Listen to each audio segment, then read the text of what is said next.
classic thing to see on your right-hand side, coming over DDay. The three legendary aircraft. Keep your eyes peeled on this magnificent formation. A real first for Airborne in our 30th anniversary year. From the Aircraft Restoration Company, led by John Remain, please welcome Splendid Formation.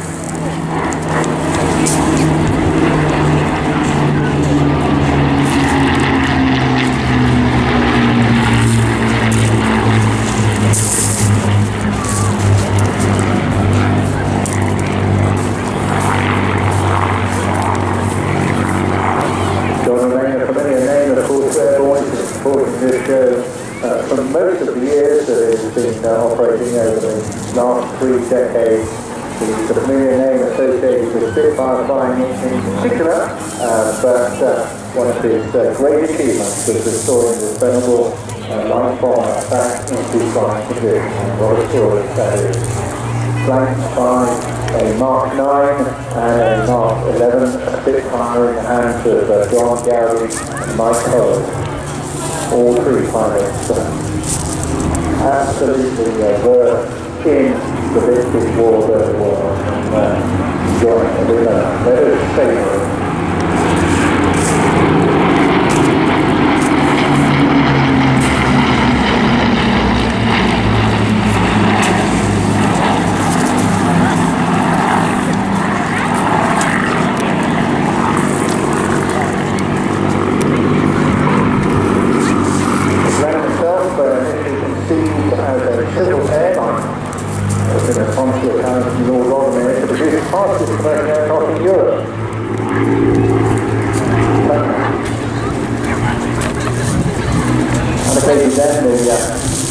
As a Part 142, first flew in 1935. Really impressed the air ministry enough to turn it into a modified design as a Royal Air Force Spot.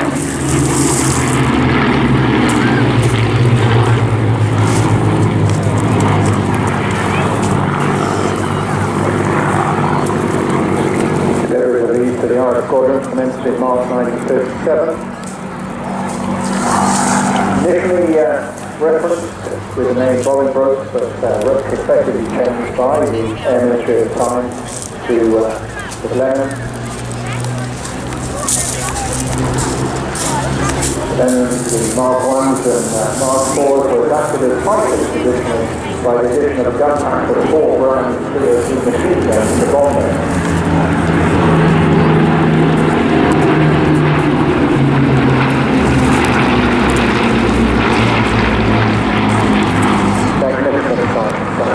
By the iconic designs in the RJ Metro Supermarine factory design team.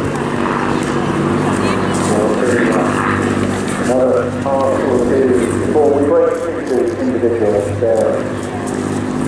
The Blenheim became an incredibly multi-purpose aircraft in the early years of the Second World War, used as a long-range fighter, maritime patrol aircraft, and used as a bomber gunnery segment as well. Do you want me to go get it? First British aircraft was an all-metal strength construction of a tactical landing gear flap and the power of the gun turret and variable pitch propeller.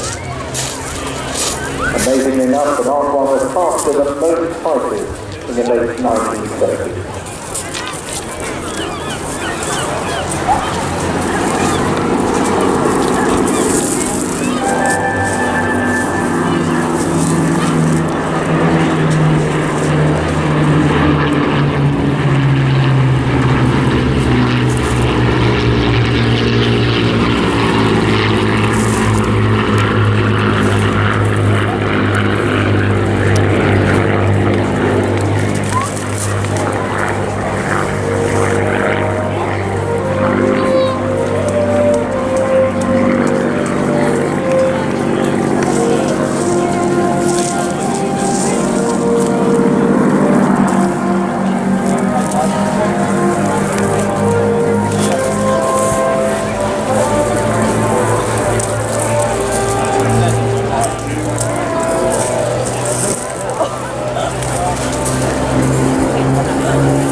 very, very gently and easily to ensure longevity for the making of the valuable aircraft.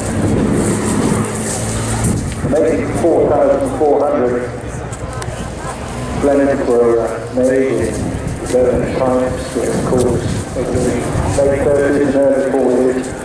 Start of the war, in fact it's the most popular aircraft that the Royal Air Force had at the time.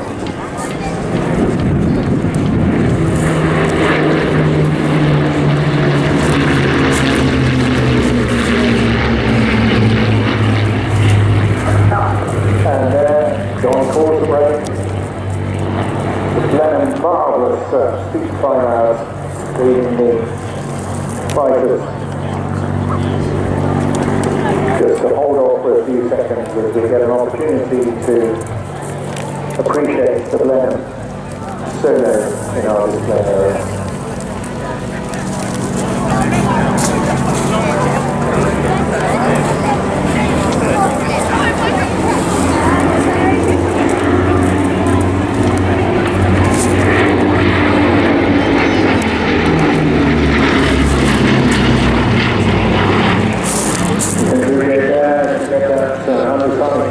To put a large aircraft, it was the fighter at the time, but of course the development of monoplane fighters made all bombers at the time more vulnerable, particularly during the daytime.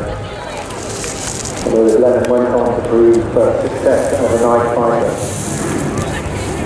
They were out of shot down in night loss, to be used by overseas operators, the Royal Canadian Air Force, the Finnish Air Force, and the Royal Yugoslav Air Force as well. Well, in fact in Finland right up until the late 50s. But it was retired from the UK inventory in 1944.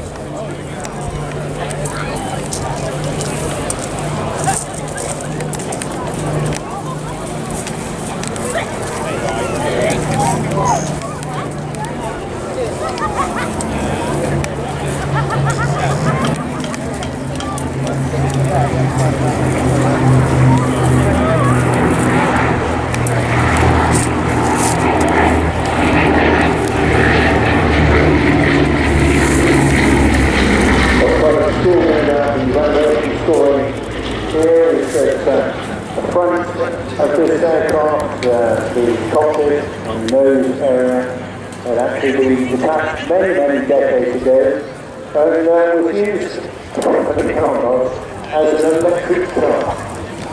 That was discovered and found, and with John's ingenuity and the excellent mechanics that he has across inductor, managed to make an outstanding use of that cockpit in this aircraft. So I'm calling for its last pass. Typically, of course, the Blenheim would carry a crew of 3, a pilot, navigator, bombardier, and a wireless operator.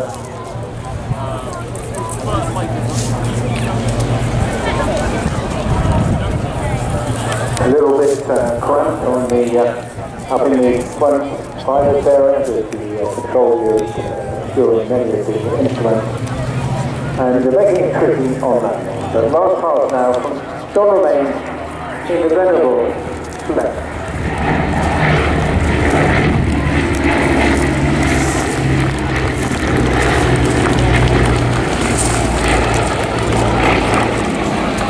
Drive field now, and John Gowdy leads in the stick my left hand.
Spitfires were built in 22 different variants and the aircraft remained in production for 12 years.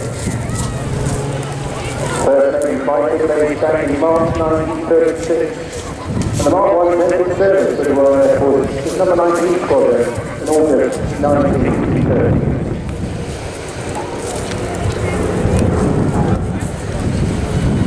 Today, by going down and back my father. Every morning, every day, sitting.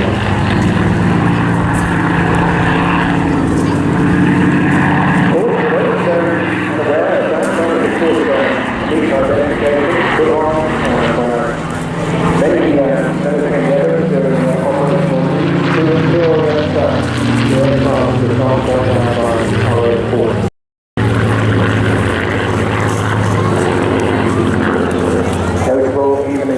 Today, not necessarily the same markings, but definitely a marking of some sort of thing. The development potential of the original design allows the Spitfire to establish and maintain the air superiority, absolutely vital to the defence of Britain, and also to pace with improvement in performance of all enemy fighters throughout the course of the Second World War. Spitfire, fought in every operational theatre of the war, remained in frontline service right until 1954.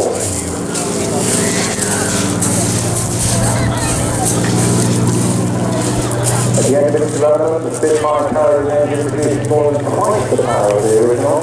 Maximum takeoff weight made its time as more than double its firepower. It increased by a factor of 5, and its maximum speed is being increased by a third. All very much essentially the same design aircraft. You can see the back in the main.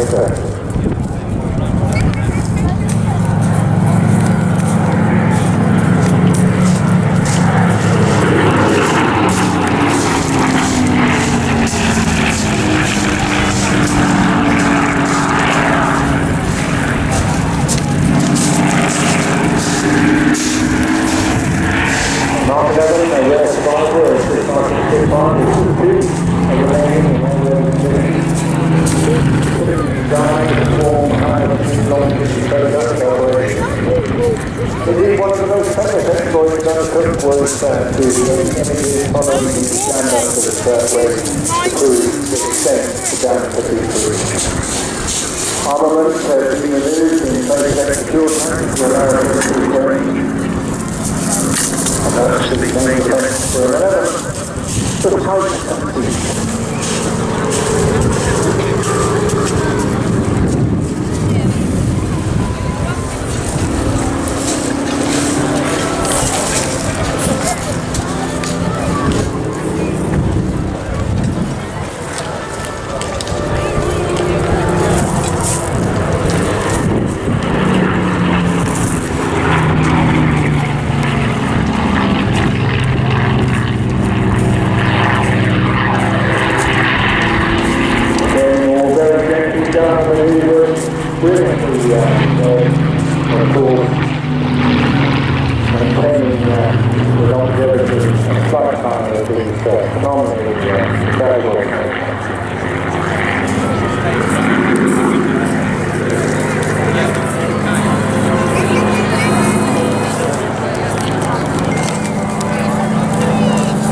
Spitfire, of course, played a major part in achieving ultimate victory in World War II, reserving space as probably the most successful fighter design ever, but certainly the most famous British and charismatic aircraft of all time.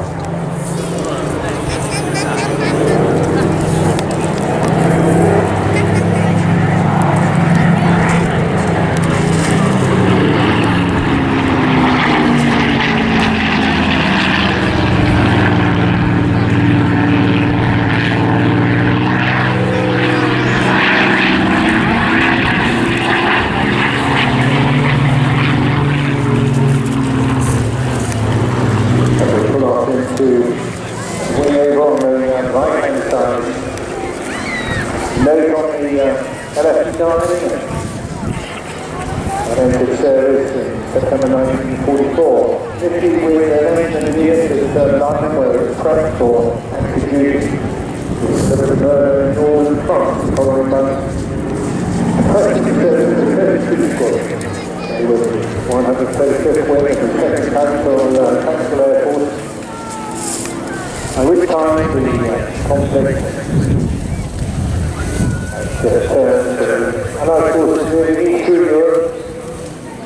And this aircraft supported the push primarily with what we would call now air-to-ground flight. So targets such as running very fast and following that, we are going to science and Belgium. So it's actually operating on the table with a certain sweet spot before being replaced. So the more heavy they were in all their efforts, the better talked about.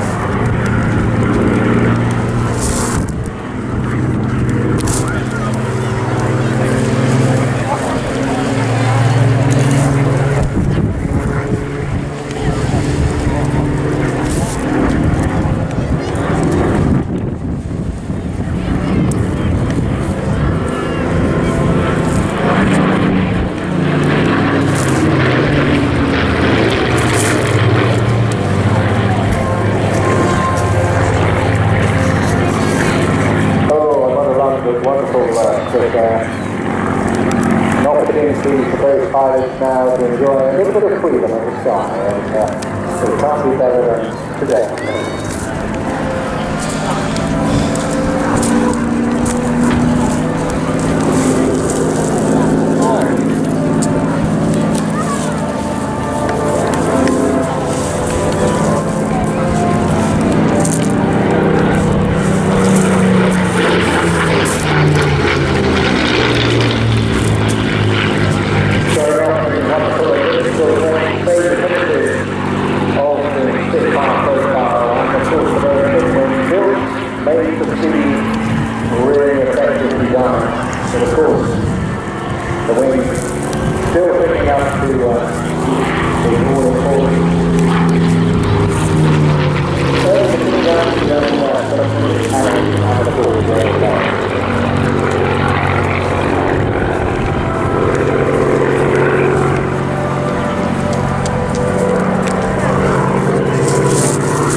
Aircraft beginning to be replaced by, of course, the new jets. However, this aircraft survived and was gifted to the American Air Attack at the time. With its traffic weight, which is its personal stuff. It is where it's very refugee intelligence.